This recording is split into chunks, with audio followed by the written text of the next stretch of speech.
Бүгін 9 қазан 2025. Әкім айтқан жерді алам деп әлі тұрын ол. Бір жылдан асты.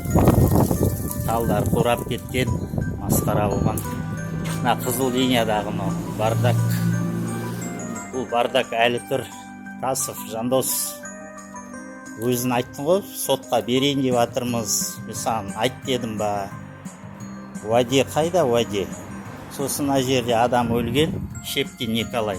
Бұл заңсыз, өзі заңсыз дейма, проклятый место ғой өзі. Бұл жерде берекеде жоқ, ешнәрсе жоқ, егесі қайтыс болған, окошкін ашқан мына жерден.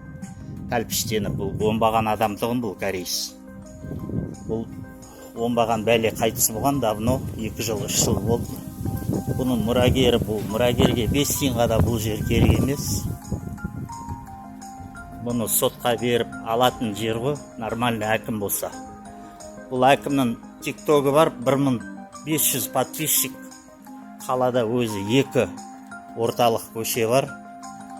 Бұл 2 көшеге қолынан келмейді ғой бұл әкімнің. Қызыл линияға нені істеп алған, өзі айтқан алам деп. Әлі тұр мұны. Бардак.